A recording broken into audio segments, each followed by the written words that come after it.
that perhaps for our most tricky disagreements, seeking the truth and seeking to convince others of the truth might not be the right place to start. So, starting from the point of the truth in any discussion or debate is a bad place to start. That's Katherine Maher. She is the CEO of NPR, National Public Radio, where we whisper the news because it makes us sound smarter. Yeah, we're going to break down a little speech that she gave about you don't need the truth. Let's get ready to rumble!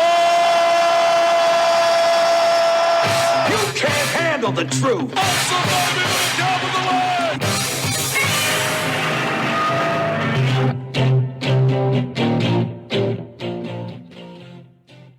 Hi, I'm Pastor Marty. This is the Afternoon Drive. Thank you so much for watching. Please make sure that you are subscribed to the channel. Once you are, smack the bell, click the word all. That'll give you a notification of my rants, my ravings, and my undeniably flawless reasonings. Please like and share this video. That's how we get the word out that we're here. Thank you, and welcome to the Afternoon Drive.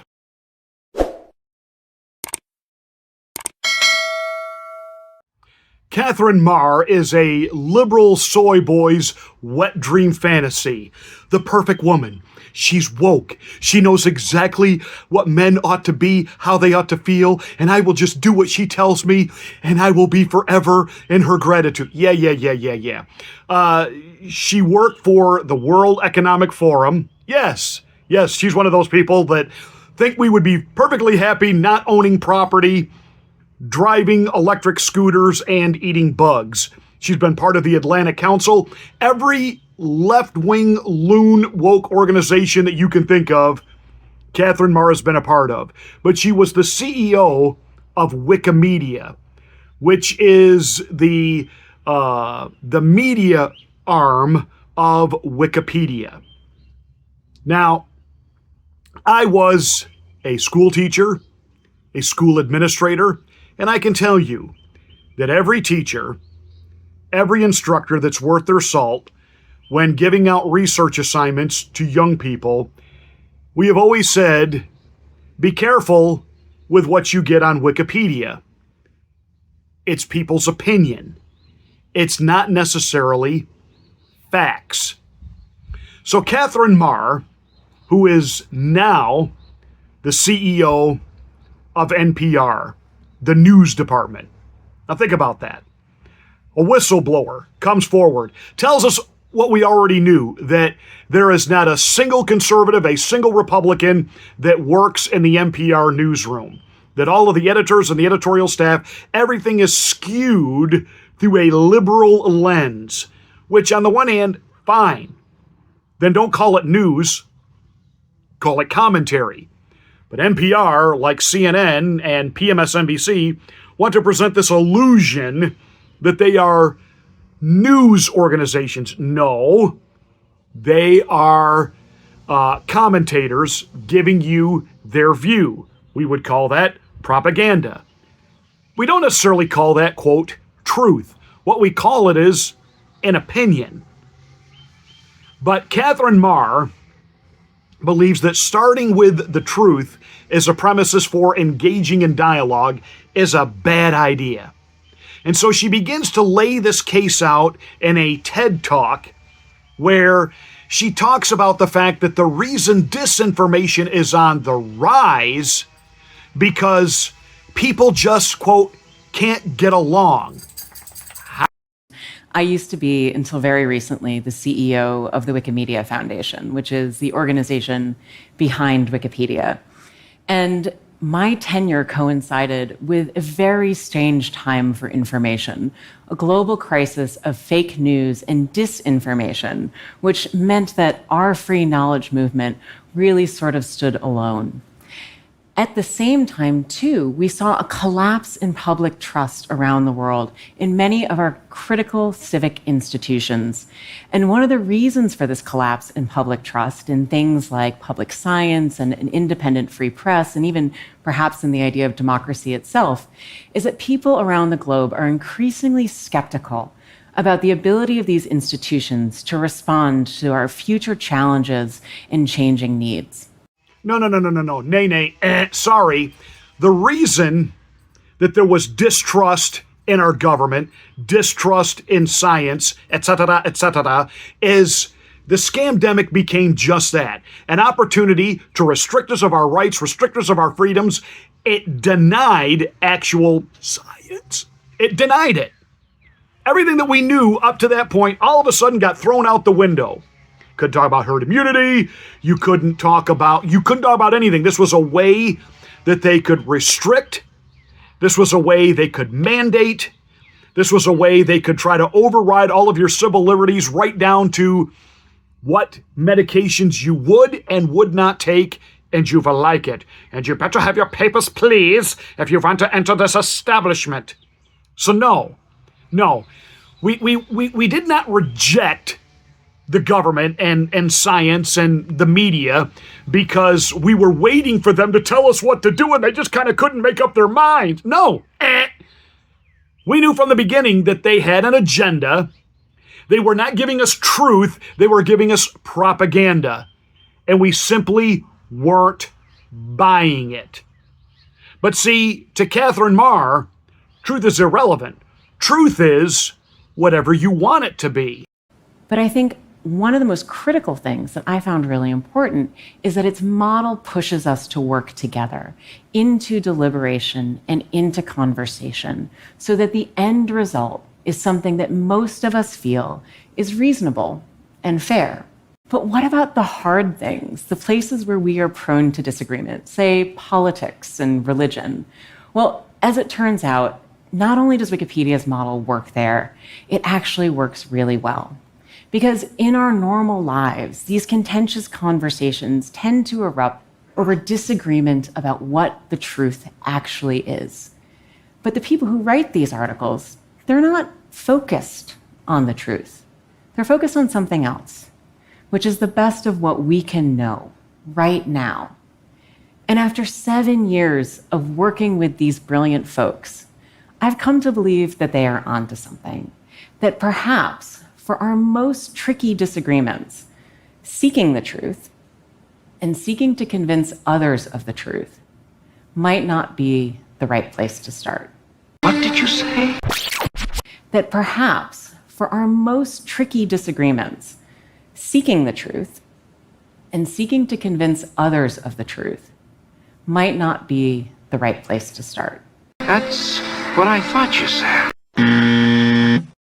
So this whole concept of your truth, my truth, this is all Oprahism. There's your truth, there's my truth. No. There is the truth. 2 + 2 is 4. That's not my truth. That's not some math teacher's truth. That's truth.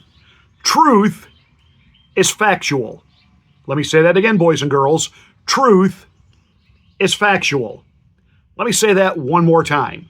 Truth is factual. And it isn't dependent on me to accept it or like it or believe it.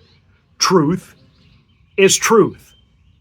So when she talks about what we really need to do is lay aside this idea of, what's the word I'm hoping for here? Oh yeah, facts. And we get a group of people together and we decide on the collective what makes us all feel right about it. Which is why we had the asinine restrictions that we had during the Rovid rampage, and you had the libloons who, as far as they were concerned, our kids could stay home from school forever, we could work from home forever, that the new normal was going to be waving at people and never physical contact, and the mask should be surgically attached to your face for permanency, and etc., etc., etc. Now, obviously, this is hyperbole. Careful now, fact checkers, this is hyperbole. But you see my point. We had policy being mandated by a group of people that just wanted to do something that, quote unquote, make us feel safe, void of actual fact and actual data to support it. And so when we do that, we come up with these inane policies, this groupthink, that we all have to just go along because this is what we need. This is what we got to have. And see, according to Katherine Maher, who is in charge of a news outlet, truth is a distraction. Truth is a distraction? In fact, our reverence for the truth might be a distraction that's getting in the way of finding common ground and getting things done. Now, that is not to say that the truth doesn't exist, nor is it to say that the truth isn't important. Clearly, the search for the truth has led us to do great things, to learn great things. But I think if I were to really ask you to think about this, one of the things that we could all acknowledge is that part of the reason we have such glorious chronicles to the human experience in all forms of culture is because we acknowledge there are many different truths. And so in the spirit of that, I'm certain that the truth exists for you and probably for the person sitting next to you. But this may not be the same truth. This is because the truth of the matter is very often, for many people, what happens when we merge facts about the world with our beliefs about the world. So we all have different truths. See, we all have different truth. Okay. Her argument here, you have your truth, I have my truth, but we just have to come together and somehow blend our truths together so that it all works. There are people who apparently their truth is, I'm not really a boy, I'm a girl. I'm not really a girl, I'm a boy. I'm not really a human, I'm a furry. I don't care if they want to call that their truth or not. It's void of, what's that word? Fact. Fact. You either have an XX or an XY chromosome. That makes you a boy or a girl. It is science. It is established fact, period. You are a human being. You're not a furry. You don't wake up and just decide, my truth is I identify more with panda bears, so that's what I am. No. And I am not required to validate your truth. I am to validate the truth. Do you understand this is how Marxism comes in and a gullible people swallow it up, embrace it, and then when it's too late, they realize they are under the very totalitarian regime they were blaming on somebody like a Donald Trump. See, they come in with this your truth, my truth, and we're just going to come together and have a kumbaya moment. But more and more, what you begin to realize, it's all about restricting your actual rights and your liberties and your freedom and your ability to think and your ability to state your views and your opinions. You will either participate in the groupthink and say what is approved, or you will not function in the society. Because that's our truth. Because again, real truth is a distraction.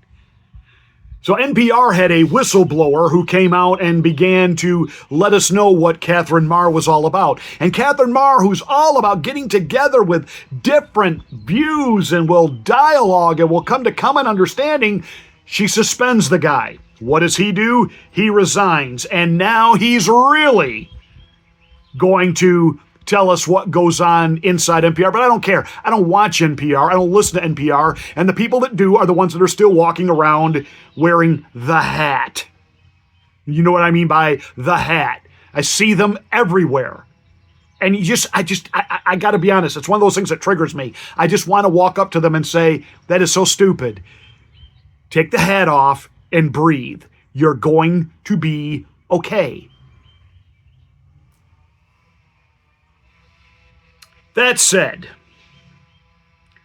as she wrapped up her little talk on your truth, my truth, we all can have our own individual truth, the takeaway she gave us was, in order for truth to actually work, it has to be embraced by the collective.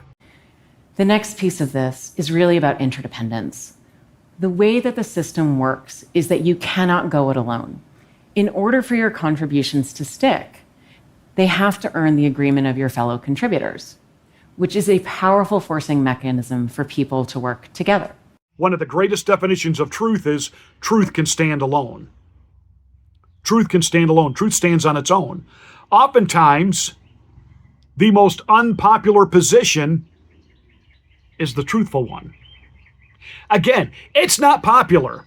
I'm going to be honest with you. I know you think I'm kind of bombastic when I come on here, and I do some of that for effect. The truth is, I like people, and I like people to like me. And I like all kinds of people. And I have found people that believe all kinds of things that I do not believe, and they're not the truth. But as a person, I like them. But I'm going to stand on the truth. And I'm sorry, the truth is pretty straightforward when it comes to whether it be transgenderism, etc., etc., etc., etc.